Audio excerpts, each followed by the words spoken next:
Hola, mi nombre es Katherine Torres. Yo les voy a estar facilitando el módulo 2, Construcción de Paz.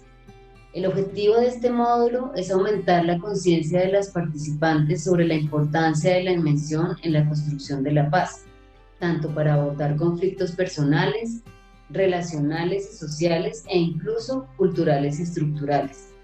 La intención también de este módulo es brindar unas bases conceptuales, tanto teóricas como en la práctica sobre la construcción de la paz que permitan generar un proceso de aprendizaje en las mismas participantes sobre la importancia de resolver y transformar los conflictos por la vía no violenta y también buscando la reconciliación y la construcción de la paz. Es así que vamos a comenzar con la pregunta: ¿qué es construcción de paz? La construcción de la paz puede tener dos énfasis importantes. Uno es en escenarios en donde los países han tenido conflictos armados permanentes y han tomado la decisión los actores armados, tanto del gobierno, los ejércitos como los insurgentes, como le pasa en el caso a Colombia, de superar la guerra mediante un acuerdo o negociación de paz. Este acuerdo o negociación de paz va a pactar medidas que permitan superar la guerra. Puede comenzar con el desarme y la desmovilización, pero también medidas económicas como reformas a nivel rural, a nivel de salud, a nivel de sistemas que tienen que ver con derechos que no se han garantizado y que han generado las causas del conflicto armado. Este tipo de medidas también llevan a una cultura de paz, y es así como vamos a emprender un camino hacia la construcción de la paz.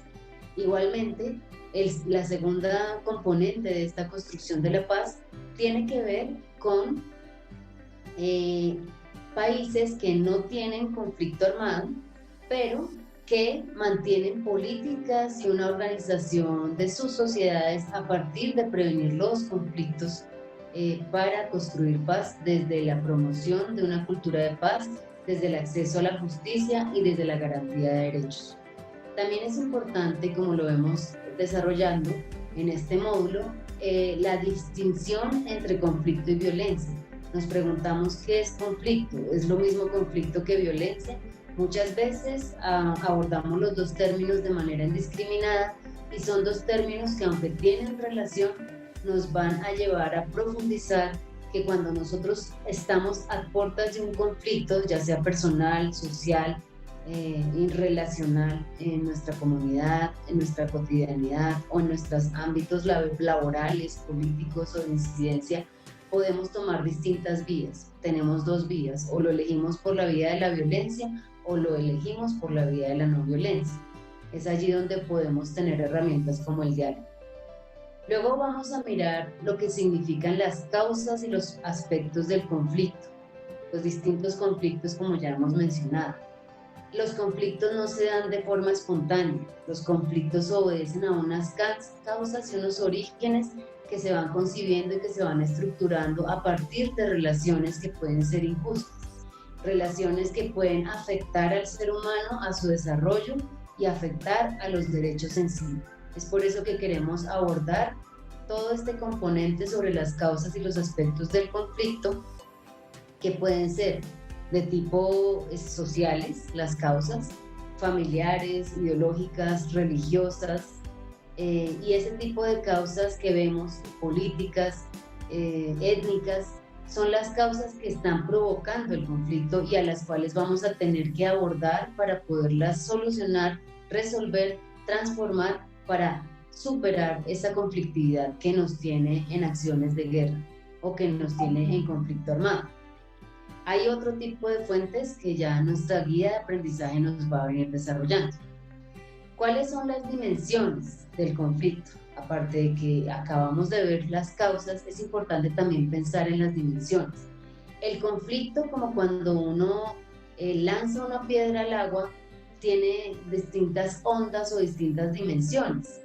La primera que afecta es la personal, la dimensión personal, porque es un conflicto que nos genera tensión, nos genera estrés, nos genera disminución en nuestra autoestima, nuestra confianza, pero también impacta lo relacional, afecta nuestras relaciones con las personas con las que tenemos conflictos y de forma estructural, cuando ya es un conflicto que tiene gran envergadura, como los conflictos armados en países, pues afectan estructuras. Entonces las políticas, las leyes que se hacen para salvaguardar una seguridad o para salvaguardar un país que está en guerra, y en últimas terminamos haciendo leyes para la guerra y no leyes para la paz, y ahí es donde se afecta todo lo estructural, porque nuestra inversión, nuestros tributos y todo lo que tiene que ver con el presupuesto se iría a la guerra, y empezamos a descuidar ámbitos sociales, de educación, de salud y de derechos de la sociedad, precisamente por este conflicto armado que toca lo estructural. Igualmente lo cultural, porque comenzamos a pensar que la única vía para resolver nuestros conflictos es la vía armada, la vía violenta o la vía por la fuerza. Por eso es que es importante saber que estas dimensiones hay que comenzar a abarcarlas a la hora de analizar el conflicto para su transformación. Queremos también identificar el concepto de la transformación de conflictos. ¿Por qué es importante la transformación de conflictos? Nos permite visualizar y responder a los flujos y reflujos de los conflictos sociales como oportunidades para crear procesos de cambios constructivos que reduzcan la violencia, incrementen la justicia en la interacción directa en las estructuras sociales y respondan a problemas que son de la vida real en las relaciones humanas. Es lo que nos plantea Juan Pablo Lederer, y nos parece importante saber que un conflicto se transforma en la medida en que aborda sus causas, en la medida en que las resuelve, las soluciona a un largo plazo. Hay distintas formas de abordar el conflicto, que es otro componente importante. Y esas distintas formas de abordar el conflicto pueden ser desde imponer o competir. Yo puedo tener una acción de imponer o competir frente a mi contraparte. Yo puedo también evitar el conflicto. Muchas veces prefiero no hablar ni abordar el conflicto y lo evito. O ceder en el conflicto y olvidando mis pretensiones, mis principios, mis necesidades.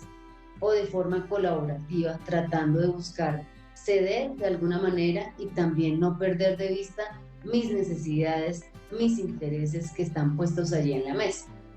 También hay una forma de abordar los conflictos desde la negociación, en donde las partes comienzan a dar una puja en la mesa para que sus intereses sean tenidos en cuenta, en donde ninguno gane o ninguno pierde. ¿Cómo se generan los cambios y la transformación de esos patrones? La generación de cambios y transformación de patrones. No podemos vivir en un conflicto de manera indefinida. Por eso es importante que esos patrones que están generando el conflicto comiencen a transformarse a partir del diálogo, a partir de ponernos de acuerdo en puntos y salidas intermedias que nos permitan ver una luz al final del camino. Cuando estemos frente a una situación, vamos a decidir transformar esa conflictividad desde las distintas partes. Es así que las metas del cambio, como hemos visto, si las dimensiones de la conflictividad son la personal, la relacional, la estructural y la cultural, desde luego que cuando nos ponemos metas para generar los cambios, también tiene que ver con estas 4 dimensiones que he nombrado, tanto para minimizar los aspectos destructivos que genera el conflicto a nivel personal, como para minimizar la comunicación deficiente que tienen las partes, para construir confianza y extender una oportunidad de superar temores y construir acuerdos y pactos conjuntamente, pero también para comenzar a implementar esos acuerdos desde lo estructural y promover un desarrollo que satisfaga las necesidades humanas básicas, que son las generadoras del conflicto. Finalmente, pensar en identificar y entender cuáles son esos patrones culturales, esos sistemas de creencias o modelos mentales que están haciendo que esos patrones se identifiquen y sigan repitiéndose constantemente en el relacionamiento de las partes y en las sociedades. Por eso es tan importante pensar en el análisis para la transformación de los conflictos.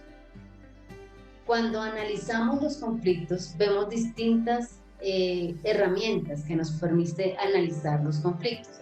tanto de las 3P, que es una de las herramientas muy interesantes que determina las personas, el proceso y el problema, así como las 6 preguntas claves a la hora de abordar los conflictos, que quién está involucrado en el conflicto, por qué está involucrado en el conflicto, de qué se trata el conflicto, cómo podemos superar el conflicto, cuándo sucedió ese conflicto y dónde. Igualmente también la herramienta del espectro de aliados, que nos va a permitir saber quiénes están más aliados activos frente a nuestras distintas posiciones e intereses y necesidades, unas personas que están más pasivas frente a las distintas posiciones de los actores armados, o las personas neutras que no se involucran en el conflicto, y también nos da una imagen de cómo analizar las distintas posiciones y actuaciones de los actores involucrados en el conflicto. Cuáles son las oposiciones más pasivas de los actores o cuáles son las oposiciones más activas. Igualmente tenemos el mapa de las partes interesadas, en donde podemos tener un esquema de la forma de relacionarse los distintos actores armados, así como el árbol de problemas. El árbol de problemas nos va a permitir saber cuáles son las causas de esos conflictos, como lo hemos visto, identificarlas, saber qué es lo que amenaza la democracia y cómo podemos identificar esos efectos del conflicto y esos impactos del conflicto para poder crear un proceso de cambio, un diseño de cambio, un plan de acción, una hoja de ruta que nos permita resolver y transformar el conflicto. Hay distintos escenarios en la construcción de la paz. Entonces esos escenarios tienen que ver con generar estructuras sociales, políticas y económicas que permitan un proceso que se piensa desde la convivencia y la prevención de los conflictos violentos, y también procesos de transición en conflictos armados, como ya lo hemos mencionado anteriormente. Por eso es tan importante pensarse que la transformación de los conflictos va desde la vía de la convivencia y la prevención de los conflictos, como desde los procesos de transición en conflictos armados para lograr una convivencia a largo plazo y una reconciliación nacional. Por eso es importante también, finalmente, en este módulo, desarrollar la comunicación y el diálogo como herramientas vitales para que nos permita abordar de forma no violenta la conflictividad que tenemos como si fuera el aire que respiramos. El conflicto es normal en nuestras vidas y, como dice Juan Pablo Lederach, va a ser una oportunidad que nos permita evolucionar en nuestras relaciones personalmente, sustancialmente, en lo social, en lo estructural, y es así que el diálogo termina convirtiéndose en una herramienta que nos invita a primero escuchar de manera empática, a ponerme en el lado y en los zapatos de mi contraparte y a tratar de buscar salidas intermedias en donde todas y todos ganemos, cediendo un poco también. Muchas gracias.